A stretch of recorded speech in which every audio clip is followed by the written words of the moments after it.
उफ, रोग, परेशानी, तबीयत खराब होना, सीरियसली बोल रही हूँ, बीमार एक शख्स होता है घर में, लेकिन नींदें पूरे परिवार की उड़ जाती हैं। और ये हाल ही में मैंने महसूस किया जब मैं खुद बीमार हुई, मुझे निमोनिया हो गया सर्दी से। तो मतलब मैं तो खैर वो वाला बच्चा हूँ जो बदतमीज और जिद्दी बच्चा है, जो बिस्तर पर कभी लेटता ही नहीं है, और दवाई खाने को कोई दे तो मैं साइड में फेंक देती हूँ। और सीरियसली मैं बचपन से ऐसी ही हूँ, और ये बदतमीजियां मैं अब भी करती हूँ। डॉक्टर को मेरी दवाई बार बार बदलनी पड़ती है, और डॉक्टर ये सोचता है कि इसको दवाई का असर क्यों नहीं हो रहा। वो तो अगले दिन सुबह जब झाड़ू में दवाई मिलती है तो मेरे घर वालों को पता लगता है कि ओहो, तो ये माजरा था। तो I do this, sorry, but अगर आप ऐसा करते हैं तो बिल्कुल ना करें। नमस्कार, सुस्वागतम, वेलकम, अभिनंदन। मैं हूं डॉक्टर वाय राकी। आप इस वक्त अपना और मेरा दोनों का यूट्यूब चैनल देख रहे हैं। हाँ जी, की हाल चाल है आपका? मैं तो ईश्वर से ये प्रार्थना करती हूँ, एक रोग, एक दोष, यानी कि एक कोट और एक रोग भगवान कभी मेरे दुश्मन को भी ना भेजे। ना तो मेरा दुश्मन कभी बीमार हो, और ना ही उसे कभी भी कोर्ट कचहरी के चक्कर काटने पड़े। लेकिन मैं तो इस पूरे ब्रह्मांड में अपना दुश्मन किसी को भी नहीं मानती, सिवाय खुद को। मैं अपनी दुश्मन खुद हूं, मैं ये मानती हूं। अगर मैं चाहूंगी मेरा बुरा हो तो मेरा बुरा होगा। किसी के चाहने ना चाहने से कुछ नहीं होता। इंसान दुआओं में रह सकता है, लेकिन अगर किसी को तकलीफ हो और वो मुझे बदुआएं भी दे तो वो 100 गुना दुआओं में बदलकर ही मुझे लगेंगी, क्योंकि मैं गलती करूंगी तो मुझे सजा मिलनी चाहिए। जब मैं गलती कर ही नहीं रही तो मुझे सजा क्यों मिलनी चाहिए। एनिवर्सरी है आज मेरी, 8 मार्च। नहीं, ये जब वीडियो आप देखेंगे तब एनिवर्सरी नहीं है, 8 मार्च को थी, and I am doing shooting on 8 मार्च। तो ये हैप्पी एनिवर्सरी का देव मेरे लिए लेकर आया है। तो वो चाहता था कि मैं शूट के टाइम पर इसे पहनूं, तो अपने बच्चे का दिल रखने के लिए, और क्यों ना पहनूं जब बच्चा लेकर आया है, तो मैंने इसे पहना है। आज हम बीमारी और रोग की बात करेंगे। रोग अगर घर से नहीं निकल रहा तो हम क्या ऐसे अचूक उपाय करें कि रोग घर से निकले। सबसे पहले तो ये बोलना बंद कर दीजिए कि वो बीमार है, मैं बीमार हूं, या घर में बीमारी ही घूमे जा रही है। क्योंकि हम जो बोलते हैं वो ब्रह्मांड में जाता है और टकराकर वापस हमारे पास रोग और दोष के रूप में ही आता है। तो सबसे पहले तो बीमारी का गाना गाना बंद कर दीजिए। अगर बीमारी है भी तो प्लीज मुंह से मत बोलिए, और एटलीस्ट अच्छा बोलिए। अगर बच्चा लगातार बीमार है और आपको लग रहा है कि बीमारी हो ही जा रही है, लगातार ही बच्चा बीमार होता जा रहा है, और आपको ऐसे में उसके सारे ब्लड टेस्ट करवाने चाहिए, और ब्लड टेस्ट भी नॉर्मल आ रहे हैं, तो आपको अपनी किचन की तरफ नजर जरूर घुमानी चाहिए। क्या किचन के अंदर कोई दोष तो नहीं? क्या घर में कोई वास्तु दोष तो नहीं? क्या घर के अंदर कोई स्त्री दोष तो नहीं? क्या घर की कुंडली के अंदर ऐसा तो नहीं पितृ दोष है, या हमें कुछ पितरों को शांत करवाने की जरूरत है?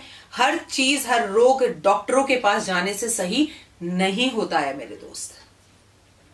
किसी को दवाई ही ना लग रही हो तो आप क्या करें? अगर ऐसा भी होता है कि कुंडली भी दिखवा ली, उपाय भी करवा लिए, अब एक रोग भी निकलाया है, लेकिन दवाई उस शख्स को नहीं लग रही, तो थोड़ा सा चावल, जो मुट्ठी भर चावल लें, और उस व्यक्ति के सर पे से घुमाकर, जो रोगी है उसके सर पे से 7 बार एंटी क्लॉकवाइज घुमाकर शुक्रवार के शुक्रवार जल प्रभा कर दीजिए, और ऐसा 7 शुक्रवार करिए। थोड़े से चावल उसके सर पे से घुमाकर सोमवार वाले दिन गाय को खिलाना शुरू कर दीजिए, तो उसका रोग खत्म होगा और दवाई लगनी शुरू हो जाएगी। थोड़े चावल उसका हाथ लगवाकर घर की मेड को या किसी भी वृद्ध स्त्री को या पंडितानी को दान करवाना शुरू कर दीजिए। आपके रोगी व्यक्ति या बच्चे को दवाई लगनी शुरू हो जाएगी। घर में अगर कोई बीमार है और बीमार के बाद बीमार ही बीमार है, बीमार ही बीमार है, एक बीमारी के दूसरी, दूसरी के बाद तीसरी। अभी हाल ही में मैंने सुना किसी व्यक्ति की तबीयत खराब थी, हल्के से बुखार में हॉस्पिटल पहुंचा, हॉस्पिटल पहुंच के पता चला किडनी खराब हो गई, किडनी खराब होने के बाद पता चला जी दिल में स्टंट डलेंगे, ब्लॉकेज है, वो भी डल गई जी, किडनी का भी सब कुछ शुरू हो गया, और अंत में वो इंसान मर गया, और हॉस्पिटल का 25 लाख रुपए खर्चा आ गया। मिला क्या? टैटै फिश। अगर घर में बीमारी के बाद बीमारी, बीमारी के बाद बीमारी आ रही है तो क्या करें? ऐसा बैल जो खेत जोतता हो, वैसे तो मिलेगा ही नहीं ऐसा बैल, क्योंकि अब तो आपको पता है कितनी कितनी मशीनें और कितनी चीजें ऐसी आ गई हैं कि आपको ऐसा बैल मिलना मुश्किल है जिससे हल जो है खेत में हल जोते जा रहे हो। ट्रैक्टर है लोगों के पास, लोग उसका इस्तेमाल करते हैं। ऐसा बैल जो खेतों में हल जोतता हो, उस बैल के पैरों के नीचे की थोड़ी सी मिट्टी ले आए, और उस मिट्टी के अंदर कच्चा दूध डाल डालकर रोगी व्यक्ति के माथे पर वो तिलक करना शुरू कर दें, जिसको एक के बाद एक, एक के बाद एक, एक के बाद एक रोग होता चला जा रहा है। आप यकीन मानिए उसके रोग खत्म होने शुरू हो जाएंगे, आप खुद महसूस करेंगे। पर ये थोड़ा सा मुश्किल काम है, और दिल्ली जैसे शहर में तो बहुत मुश्किल काम है। शहरों में तो पहले ऐसा बेड ढूंढो, लेकिन ऐसा नहीं है। हम दिल्ली में रहते हैं, हमारे दिल्ली एनसीआर में आसपास बहुत गांव है।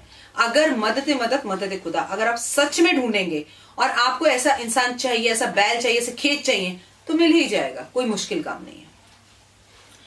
रोग की वजह से अगर घर में कर्जा बढ़ता चला जा रहा है, रोग तो रोग है लेकिन पैसा भी उधार हो जा रहा है, और ये सब कुछ कर्जे में हो रहा है, तो घर के लोगों की जितनी भी संख्या है उतनी संख्या को गिन लें। मान लीजिए घर में 6 लोग हैं, मान लीजिए घर में 7 लोग हैं, मान लीजिए घर में 10 लोग हैं, चलिए मोटा मोटा मान लेते हैं घर में 4 लोग हैं, तो हर मंगलवार 4 तंदूरी रोटी बनवाकर गरीबों में रोटी को बांटना शुरू कर दे। रोटी की संख्या 4 से ज्यादा हो सकती है, जो कि घर में संख्या है, लेकिन 4 से कम नहीं होनी चाहिए।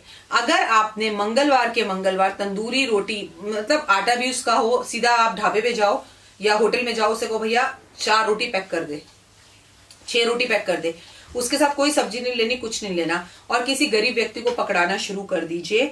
जो भी व्यक्ति रोगी है आपके घर में, या रोग आपके घर से निकलने का नाम नहीं ले रहा, तो आपको तुरंत फर्क दिखना शुरू हो जाएगा।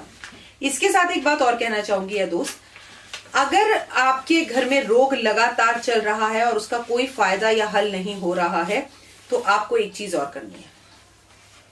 महामृत्युंजय की पूजा पंडितों से करवा लीजिए, नहीं करवा सकते तो महामृत्युंजय का मंत्र जाप म्यूजिक सिस्टम पे जोर जोर से अपने घर में चलाइए।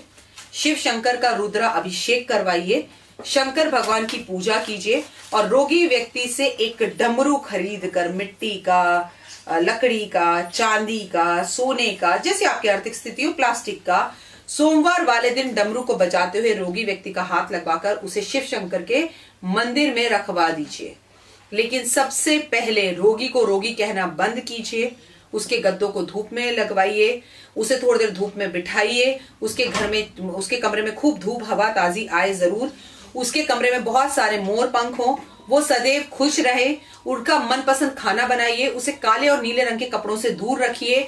रोग अगर आपके घर में बहुत ज्यादा फैल गया तो नियमित रूप से समय समय पर अपने घर की नजर उतारिए। रोगी व्यक्ति को गंगा जल मिश्रित गौशाला से लाए हुए गौमूत्र से नहलाना और उसे वो पिलाना शुरू करवाइए। आपको रोग के अंदर फर्क दिखाई देगा इतना जबरदस्त कि रोग आपके घर से निकल जाएगा। और सबसे महत्वपूर्ण टिप अब देने जा रही हूं, रोग आपके शरीर में है, अगर आपने अपने अंदर एक आत्मविश्वास धर लिया कि आपको सही होना है और अब मैं ठीक हूं, और आप अपने आप को वाइब्रेशंस दे रहे हैं, I am better, I am much okay, I am okay, I am better, I am okay, I am better, and you will see the change in your life and you will get the change in your life. I love you all.